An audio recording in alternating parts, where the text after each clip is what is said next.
Bagi memulakan majlis kita pada pagi ini, kita memulakan majlis dengan bacaan doa. Allahumma ya hayya qayyum, ya zal jalali wal ikram. Jadikanlah perhimpunan serta majlis bicara perdana Naib Chancellor 2020 ini mendapat rahmat dan keberkatan darimu. Kurniakanlah kekuatan dan kesihatan yang baik kepada pemimpin yang kami sayangi, Profesor Dato' Insinyur Dr. Muhammad Hamdi Abdul Syukur, Naib Chancellor UKM, agar dapat terus mencurahkan kepimpinannya kepada kami, memberi tunjuk ajar, nasihat dan teladan yang berguna kepada kami. Kita dengarkan bicara perdana Naib Chancellor yang akan disampaikan oleh Yang Berbahagia Profesor Dr. Insinyur Dr. Muhammad Hamdi Abdul Syukur. Dipersilakan. Bismillahirrahmanirrahim. Terima kasih pengurusi, rakan-rakan pengurusan, dekan-dekan pengarah-pengarah, pensyarah-pensyarah, kaki tangan, sokongan, pegawai dan rakan-rakan yang lain yang hadir, begitu juga dengan pelajar-pelajar. Kalau pergi Tanjung Keramat, anak manis jangan diangkat. Bersama kita memohon rahmat, moga majlis mendapat berkat. Merendah hutan mencari buluh, laksana di titing kias tersemat. Angkat tangan jemari 10, doa di pohon biar selamat. Tahun kedua ni, dan saya ingat setahun yang lepas saya berdiri di pentas yang sama. Tak tahu ada beza ke tidak saya tahun lepas dengan tahun ni, tuan-tuan. Oh, rambut saya makin putih. Punya teruknya nak jaga UKM ni. Masa berjalan pantas, sedar-sedar setahun dah habis. Kita masuk tahun kedua dan macam-macam perkara berlaku dalam masa setahun ni. Jadi saya peringkat awal setahun tu, tuan-tuan. Tersasul selalu, sekejap UM, sekejap UKM. Lama-kelamaan saya ingat saya makin mengenali universiti ini dan makin merasa sayang kepada UKM ni, tuan-tuan. Itu dia.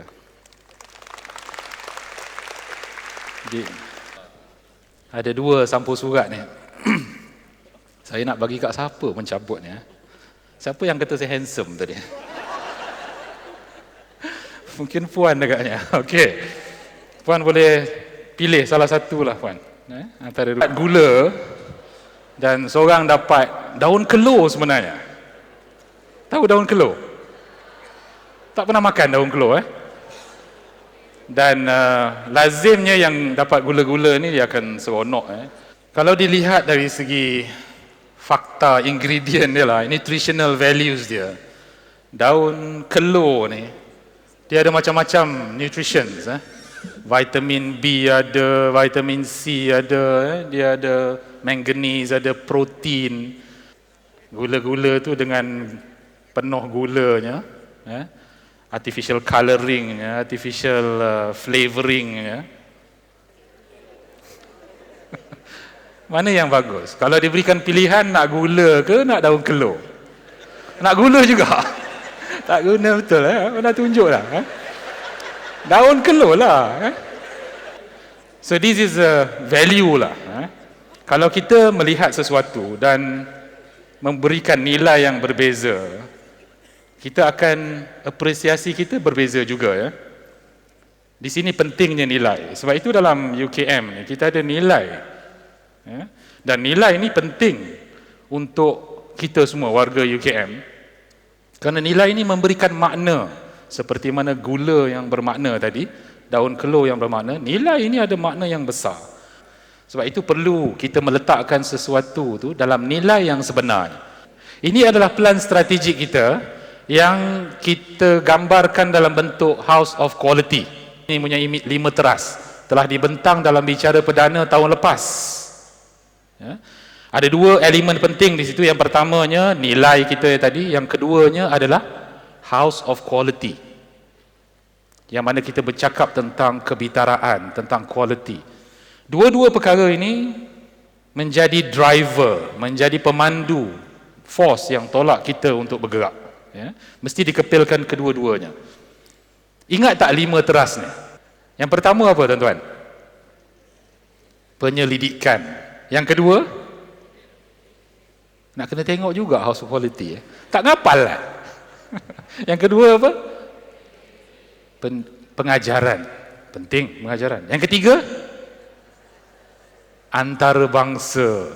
Tiga-tiga ni didokong oleh dua teras utama. Tanpa dua teras ni, tiga yang atas ni tak boleh capai. Apa dua teras yang bawah tu?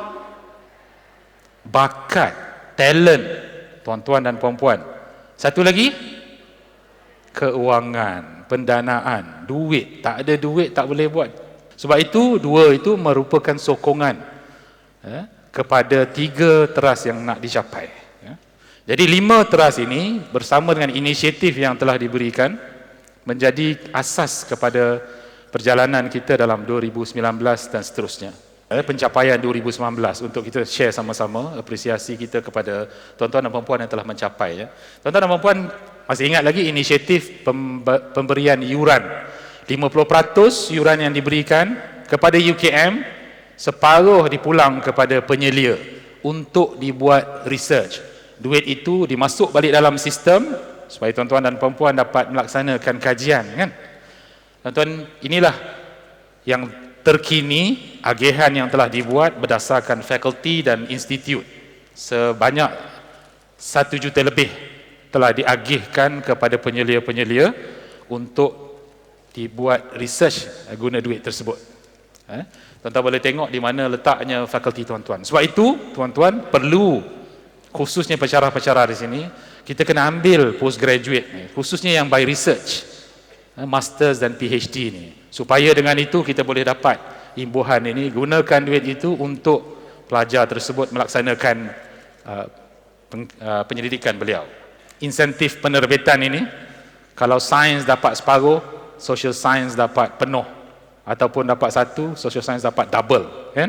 Q1 berapa, Q2 berapa. Saya ingat saya perlu menunjukkan beberapa statistik ini. Ini adalah pembayaran yang telah dibuat kepada fakulti-fakulti. Yang tertinggi ialah Fakulti Kejuruteraan dan Alam Bina. 717,000 telah diagihkan, diikuti dengan FST, Fakulti Perubatan, FSK dan sebagainya. Ya. Kalau kita lihat institut, ya, begitu juga kita ada seri, self-fuel dan seterusnya, dan kita telah mengagihkan hampir 3 juta. Ada lagi yang nak diagihkan dalam proses, tetapi setakat ini hampir 3 juta telah diagihkan kepada tuan-tuan dan puan-puan untuk research. So duit ini signifikan. Kita nak ada velocity dalam research ini dengan cara masukkan balik dalam sistem, dan seterusnya menghasilkan lebih banyak lagi projek-projek berimpak dan berkualiti. Ini adalah inisiatif yang pada suku akhir itu, iaitu pecutan, dana pecutan ini untuk tuan-tuan dan puan-puan di fakulti membuat research. Dan begini telah diagihkan lebih 1 juta ringgit kepada fakulti khususnya untuk diadakan pelbagai program bagi memecut research di fakulti masing-masing. Pada tahun 2018, kita menerima grant antarabangsa sebanyak 8.5 juta. Ya, dan kita menjadikan ia sebagai salah satu daripada core activity di universiti ini, dan pada tahun 2019 tuan-tuan telah mencapai hampir 16 juta. Tahniah kepada tuan-tuan dan puan-puan. Jadi tahun ni nak berapa tuan-tuan? Takkan nak sama, kan? So kita bagi sasaran 30 juta, boleh? Boleh, ya? InsyaAllah. Saya tengok orang hebat-hebat di sini boleh capai, insyaAllah. Dana antarabangsa ni menunjukkan kehebatan kita sebenarnya. Mana orang di luar memberikan keyakinan kepada kita, UKM, dan diberikan dana tersebut. Jadi perlu kita usaha sungguh-sungguh untuk dapatkan lebih dana antarabangsa. Saya yakin dan percaya kalau tuan-tuan 2018 boleh dapat banyak tu, 2019 double, 2020 juga boleh. Grant industri, ini juga penting. Grant industri 2018 3 juta kita dapat. 2019 hampir 3 kali ganda, tuan-tuan dan puan-puan. Habis 2020 nak berapa, tuan-tuan? Tak banyak lah kita target, lebih kurang 16 gitulah. Boleh, insyaAllah? Boleh lah, semangat tu. Ini grant baru yang kita terima kebangsaan. Maksudnya dalam tahun semasa tau, kita terima grant itu, bukan grant yang dibawa. Sekarang grant itu untuk 3 tahun ataupun banyak belanja UKM ni, tuan-tuan. 1.3 bilion kumpulan lah. Termasuk hospital, termasuk segala. 1.3 bilion. Amboi, banyak tu. Ya. Jadi hala tuju 2020 ni ke mana kita nak bawa ni? 2020 tahun mencabar. Tahun yang sangat mencabar. Nak dapat duit tak mudah. Nak bawa student kemari ada pula virus. Bertukar pula menteri. Tak tahu pula siapa menteri depan ni. Silap-silap dengan Vice Chancellor sekali bertukar. Jadi banyak pertukaran, uncertainty kan. So 2020 akan menjadi tahun yang sangat mencabar. Jadi kita kena tengok apa yang kita nak buat. Masa tak banyak, tenaga tak banyak, nak invest kat mana ni? Beli property, itu tak apa. Hala tuju 2020 ni, saya nak menggambarkan tuan-tuan, ini bukan magic show. Ya. Saya sekali jadi magic show. Saya pun baru tengok tuan-tuan apa benda ada depan. Ada tong kosong. Kita nak masukkan batu besar, kita nak masukkan sedikit kecil. Boleh nampak? Kita nak masukkan kerikil dan pasir tuan-tuan. Mana nak masuk dulu? Ke tak kisah, masuk je apa-apa. Kisah. Kita masukkan dulu pasir boleh tuan-tuan. Yang kecil lah senang masuk. Kita tengok dulu bagaimana kita masukkan pasir. Nampak ke? Masuk pasir. Kemudian kita masuk kerikil. Kita masuk kerikil tuan-tuan.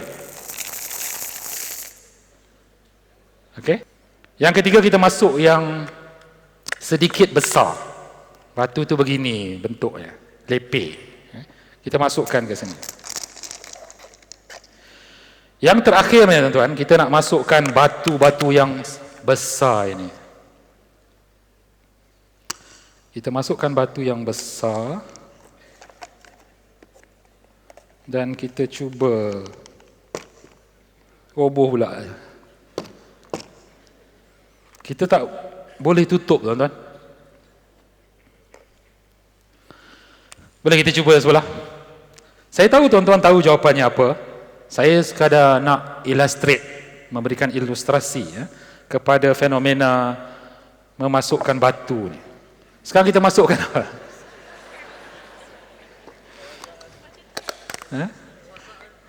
Boleh masuk batu besar. Ni mudah masuk. Sama saiznya, sama volume, space taken tu sama. Kita masuk yang sedikit kecil ini, dia kena disusun sebenarnya. Curah je lah ya. Kita goyang begitu. Kita masuk yang kecil dulu. Goyang sikit tuan-tuan. And last kali, kita masukkan pasir tuan-tuan. Agak-agak boleh penuh tak? Boleh ya? Tak penuh. Kita cubalah.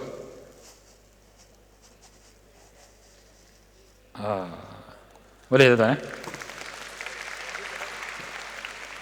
Dan kita boleh tutup dia berbanding dengan yang tadi. Apa agak-agaknya dia punya iktibar dia? Budak-budak kecil dah ada HOTS, tahu HOTS? Higher Order Thinking Skill. Ini macam HOTS lah ya. Apa HOTS ni kat sini tuan-tuan? Dalam banyak-banyak benda yang kita nak buat, kita kena buat the core things first. First thing first. Kalau tidak, kita akan buat banyak benda lain yang sebenarnya bukan core. Kita masukkan yang penting-penting dahulu. Apa yang penting tu tuan-tuan?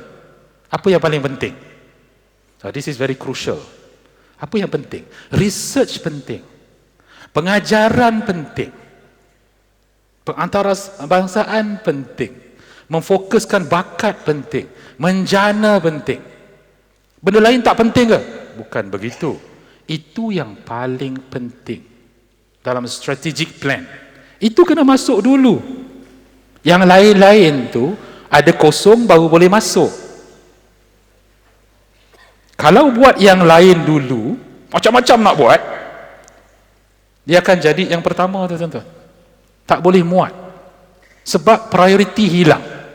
Tak tahu mana satu priority. Buat ni, buat ni, buat ni, buat ni. Sebab tu kena ada juga fokus.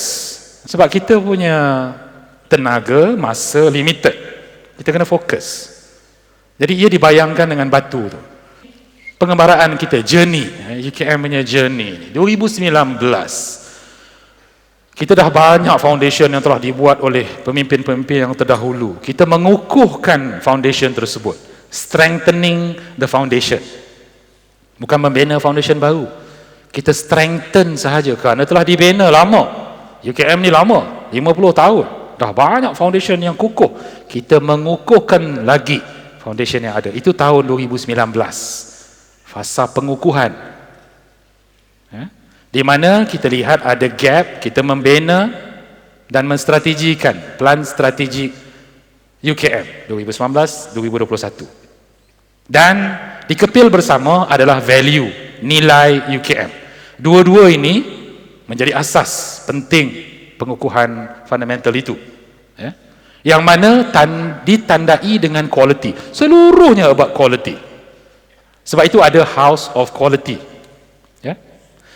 Tahun 2020 ni seharusnya kita make sure everybody, semua orang, daripada setinggi-tinggi profesornya kepada rakan-rakan kita yang paling operational kerjanya, untuk sama-sama align.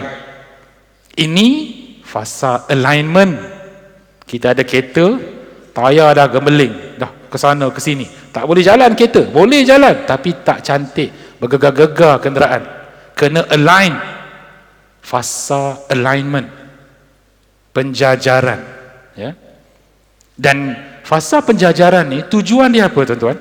Tujuan dia melahirkan suatu budaya yang dipanggil budaya berprestasi tinggi, high performance culture. Business is not as usual, mesti dibuat dalam bentuk yang berprestasi tinggi, yang semangatnya, yang jiwanya, yang motifnya, yang sifatnya menuju kepada produktiviti tinggi, efisiensi. Seharusnya begitu. Kalau datang kerja, clock in pukul 8, pergi kedai, sembang minum air, 9.30 masuk, 10.30 keluar balik minum air, pukul 11.30 masuk, pukul 12.30 dah keluar makan tengah hari, pukul 2 masuk, keluar balik sembahyang Zuhur, pukul 3 masuk, 4.30 siap-siap nak balik lah. Kalau begitu sifat kerja kita, tidak berprestasi tinggi kita, tak ada kesungguhan itu. Saya yakin kita di UKM ni tidak macam tu. Itu cerita orang tempat lain. Jadi 2020 adalah fasa untuk kita menggerakkan budaya ini berprestasi tinggi, kesungguhan ini.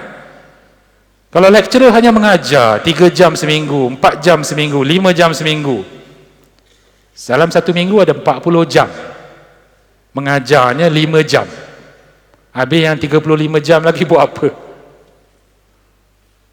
Kan? Jadi kita nak tengok di sini supaya kita boleh menjajarkan, cascade down, make sure alignment itu berlaku di setiap peringkat. Everybody is working hard and smart, of course. Jadi tuan-tuan, itu dia budaya berprestasi tinggi. 2021 harapan kita ialah empowerment, memperkasakan, pemerkasaan. Bagi empowerment kepada fakulti, kepada institut, kepada PTJ di UKM. Kita akan cerita sikit nanti. Harapan kita nanti, tuan-tuan, 2025 UKM tercatat sebagai universiti bertaraf dunia, world class university. Saya jumpa dengan ramai orang di UKM, kelompok-kelompok kecil, dan saya bertanya, apakah tuan dan puan merasakan bahawa UKM ini world class university? Mereka pause, maknanya berfikir saja, world class ke kita? Menandakan bahawa kita, warga UKM, tidak lagi merasa kita world class, belum merasa lagi. Minda kita belum merasakan kita world class university. Setuju tak, tuan-tuan? Siapa yang kata kita sebenarnya dah world class? Ada yang kata, ya, saya rasa kita world class, kita rank number 160, kita world class. Tapi ramai yang belum merasakan demikian. Ramai. Sebab itu kita meletakkan barangkali pada tahun 2025 adalah tahun kecemerlangan. Kita mencapai the excellent, the year of excellence, tahun kecemerlangan. Sekarang ni kita nak cakap pun kita tak apa nak berani, kan? Macam malu-malu sikit, kan? Kalau jamban pun kena angkat begitu, payah juga kita kepala kelas ni tuan-tuan. Kan? Jadi, hopefully inilah journey kita tuan-tuan yang akan disambung oleh sesiapa juga. Ya? High performance culture, tuan-tuan mungkin bertanya, apa benda maksudnya? Apa benda high performance culture ni? Budaya berprestasi tinggi ni benda apa? Ya? Namanya macam senang faham. Tetapi apakah kontennya? Kita tak nak slogan sahaja. Ya? Slogan ni mudah, tetapi konten tu, bagaimana membina budaya ini. Kerana budaya ni maknanya benda yang habitual, yang menjadi habit, hari-hari buat. Ni bukan seminggu buat, seminggu tidak, hari-hari. Datang fail atas meja, cepat-cepat kita nak selesaikan sepantas mungkin. Duduk atas meja 2 hari, 3 hari, 4 hari tak bergerak, something not right lah. Betul? Kan? Jadi tuan-tuan, fokus outcome, hasil.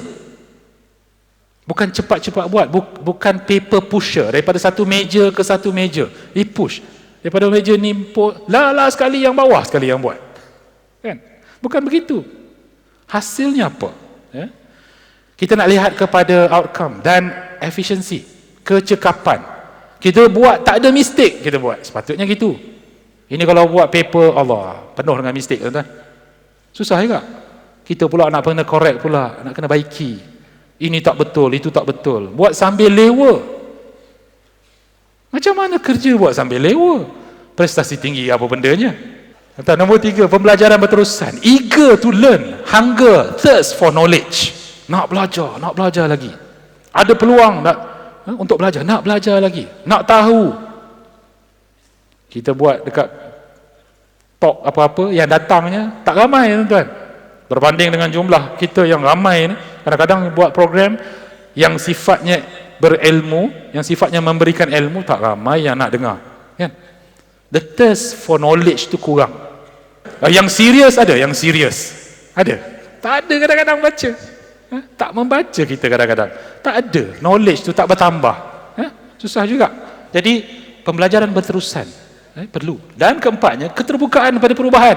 Ada change, perubahan, terbuka, tuan-tuan. Kalau reaksi pertamanya, oh ni susah ni, first reaction, itu dah dapat gambaran dah tu, bagaimana kaedah fikir dan cara berfikir. Lihat dulu, dengar dulu, teliti dulu, baru boleh buat keputusan, kan gitu. Perubahan ni bukan mudah. Nak buat satu perubahan, ramai orang marah, kan? Marah perubahan ni, sebab dia dah biasa buat benda yang sama, dah biasa. Kan? Kalau datang kerja pukul 9.30, dah biasa 9.30. Kita kata kena datang awal, 9.30 dia datang. Dah biasa. Marah tu. 4.30 nak balik. Nanti jam katanya. Duduk kat mana? Tu sebelah ya. Sebelah kampus ya, tuan-tuan. Wifi UKM pun dia boleh ambil. 4.30 dah nak kemah-kemah nak balik. Macam mana gayanya tu? So, keterbukaan pada perubahan. So, kenapa perlu? Mengapa kita perlu kat UKM? Mengoptimumkan keupayaan. Tuan-tuan, kita di UKM ni punya orang yang hebat-hebat. Tuan-tuan ni hebat sebenarnya. Kalau kita ada 5 kekosongan nak ambil, katalah N41, yang mohon 6,000, betul? 6,000 nak ambil 5 orang, tuan-tuan. Jadi yang 5 orang yang masuk tu tentulah hebat. Betul Betul Imran? Hebat. Sebab itu kita kena upayakan ni. Tak optimize lagi saya rasa. Kena optimumkan keupayaan ini, kehebatan ini. Sebab itu perlu. Saya rasa ramai yang bagus-bagus, sangat bagus, tetapi somehow kita belum mengoptimumkan mereka. Tingkatkan produktiviti. Benda yang boleh buat 2 jam, kita potong 1 jam. Kita yakin kita boleh buat cepat. Kan? Buat satu jurnal 3 bulan, tak siap-siap, baru introduction. Apa benda kau buat? Contoh, tulis introduction 3 bulan, tak jadi, tuan-tuan. Productivity. Tiap-tiap orang kena ada produce. Dah dapat grant, kena dapat lagi. Dah dapat, kena dapat lagi. Tak boleh berhenti. Tak boleh complacent. Tak boleh rasa, oh cukup dah. Cukup dah. KPI aku tahun ni dah capai dah. Minimum. Allah. Minimum. Janganlah minimum. Dan mencapai kecemerlangan. Everybody, kita nak orang merasakan, saya nak cemerlang, saya nak cemerlang. Itu perlu tu. Sebab itu SPPU kena buat begitu. Dia merasakan, dia nak kecemerlangan itu. Dan last sekali kelestarian. Kita boleh maintain keterselahan, keupayaan kita untuk menunjukkan universiti ini terserlah. Orang tengok UKM ni ramai nak datang. Student nak datang, bukan student saja. Pensyarah-pensyarah daripada tempat lain nak datang ke UKM. Kerana merasakan kita hebat. Berlomba-lomba nak masuk ke UKM. Kalau boleh saya nak jadi pensyarah UKM. Profesor tempat lain nak masuk UKM. Harusnya begitu. Itu harapan kita melalui high performance culture ini. Dalam SPPU ini sebagai driver, SPPU version 7, version 7 ni adalah driver. Tuan-tuan mungkin ada yang setengah tu suspend kan, boleh capai ke tak boleh capai kan? Kan dah dapat kan? Excel kan? Dah masuk dah. 1, 2, 3, tak capai-capai lagi ni. Masuk lagi kan? Dah seminggu dah merenung benda tu. Kan? Macam mana aku nak capai? Kita bagi Excel itu supaya tuan-tuan dan puan-puan boleh membuat simulasi. Baik. Sifatnya telus tuan-tuan. Telus. Siapa yang buat, dia akan dapat di situ. Siapa sebenarnya yang buat? Telus. Ada ketelusan. Sistem akan menarik dan memberikan pemarkahan melalui sistem automatically. Sebanyak mungkin lah. Tak semua. Ada elemen human di situ kena masuk. Tapi kebanyakannya akan ditarik melalui sistem. Ya. Adil. Kalau tuan adalah merupakan, tuan-tuan dan puan-puan, orang yang menulis jurnal, tu main author. Main author lah dapat penuh. Kita tak nak orang bertenggek. Pembonceng gratis. Ini perlu dielakkan tuan-tuan. Satu paper 20 nama. Kalau menyumbang tak ada masalah. Tak ada masalah. 50 pun tak apa. Kerana menyumbang. Tapi kalau aku tulis, aku letak nama kau, nanti kau tulis letak nama aku pula kan? Macam penyamun tarbus. Engkau 1, aku 1. Engkau 2, aku 2. Kan? Tak boleh macam tu. Sebab itu adil permakahan itu. Supaya orang betul-betul buat. Kita nak menggalakkan orang bekerjasama, betul. Kita sangat menggalakkan cross faculty, cross institute, cross discipline. Kita nak inklusif. Apa jua yang dibuat, kita includekan dalam SPPU version 7 ini. Semua benda daripada apa jua contribution tuan-tuan dan puan-puan ditangkap masuk. Inklusif. Begitu juga dengan kaki tangan sokongan, begitu juga. Dan transformatif. Kita harap kita boleh transform semua di UKM ini melalui kaedah ini. Harapan kita lah. Orang terarah, termotivate untuk mencapai lebih baik. Kerana mereka tahu kalau mereka capai yang baik, mereka akan dapat rewardnya. Sekarang ni orang dapat APC, Anugerah Perkhidmatan Cemerlang. Tahun ni kau dapat, tahun depan aku dapat pula. Tahun tu, besok orang tu pula, besok orang, dia circulate gitu tuan-tuan. Lepas kau dapat aku pula lah ya. APC ialah Anugerah Perkhidmatan Cemerlang yang seharusnya kita beri kepada orang betul-betul cemerlang. Tapi kalau dalam kita punya SPPU 75% dapat 90 dan ke atas, cemerlang belaka tuan-tuan. Ramai cemerlang. Ya?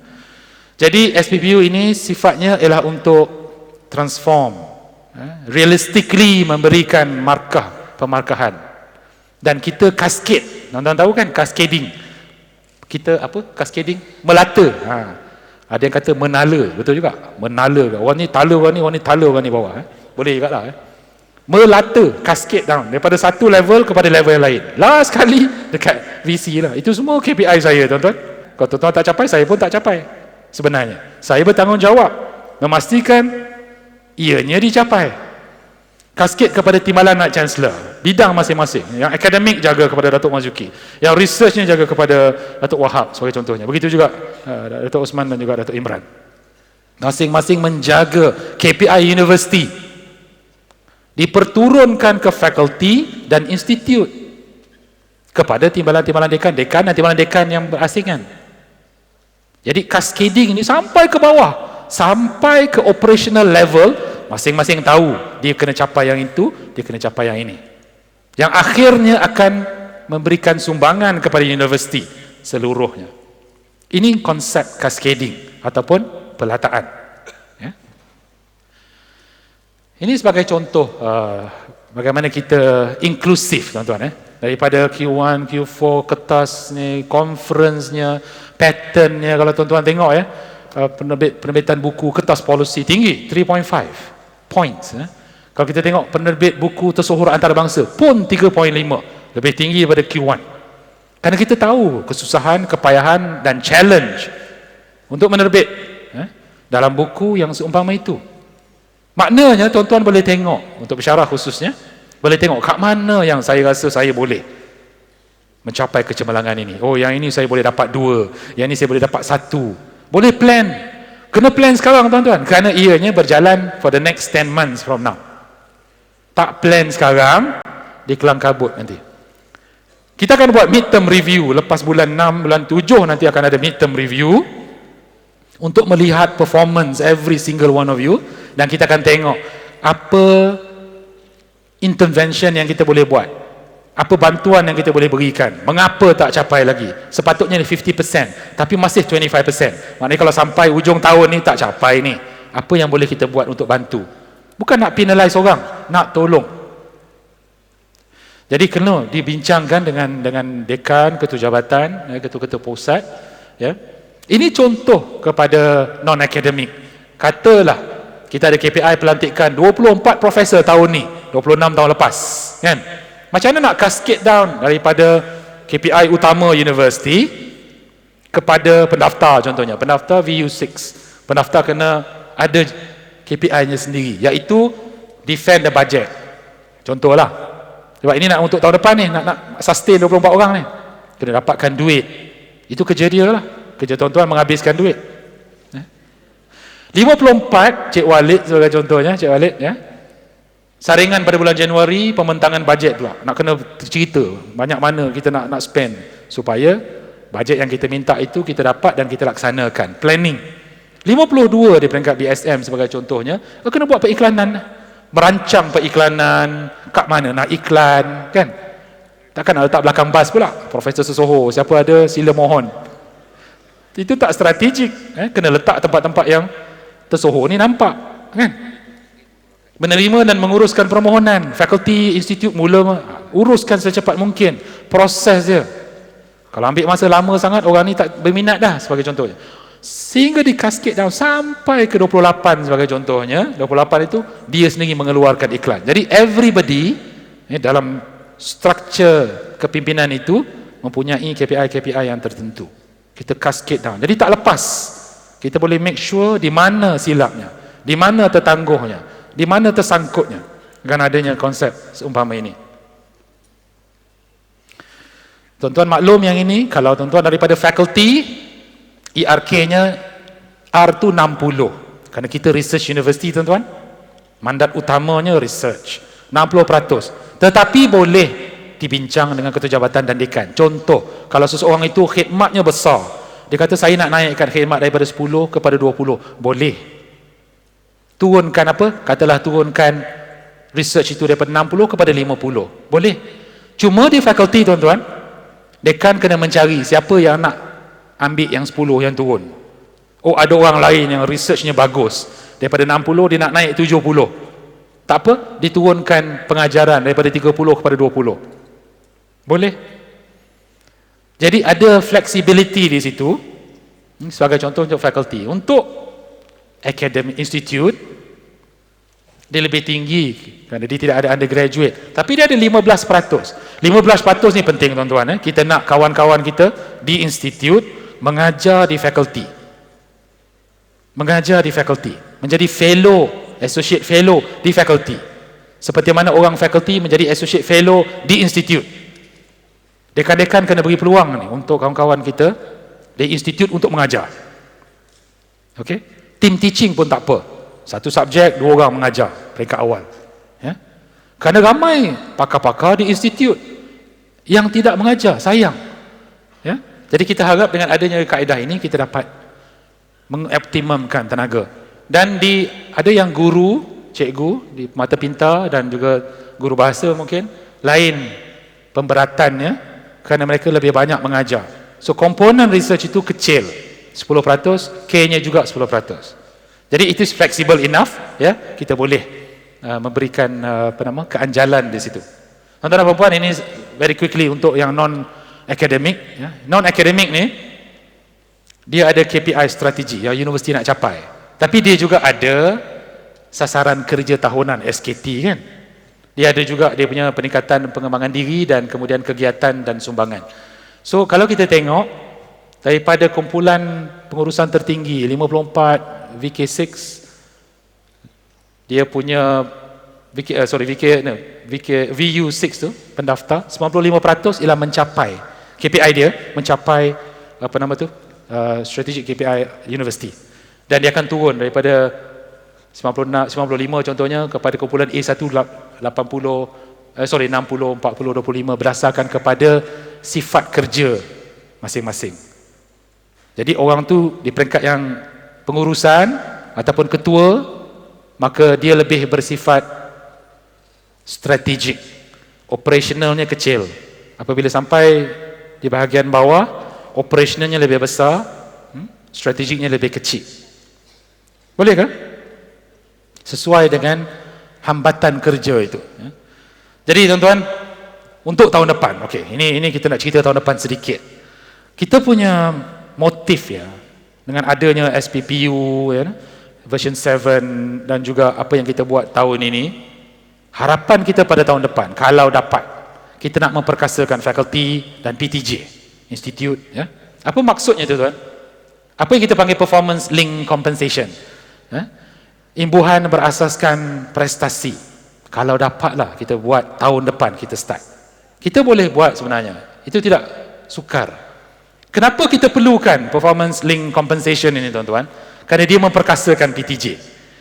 Sekarang ini PTJ diberikan jumlah tertentu untuk beroperasi tiap-tiap tahun. Betul?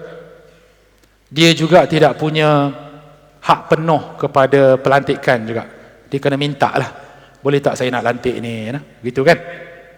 Banyak benda kena minta sentral. Banyak benda naik ke atas. Banyak benda sampai dekat saya. Banyak benda yang VC dan rakan-rakan pengurusan kena buat keputusan. Approval ke tak approve. Kadang-kadang kita pun tak tahu apa sebenarnya keperluan itu. Ada kepayahan itu. Sebab semua benda naik ke atas. Pemusatan kuasa di atas. Kita nak empower. Empower maknanya release the power. Bagi kepada fakulti dan institute, kepada PTJ. Rather than concentrating di atas. So kita perkasakan institute dan fakulti, kita tingkatkan accountability. You are being given this framework untuk bergerak, make sure jangan abuse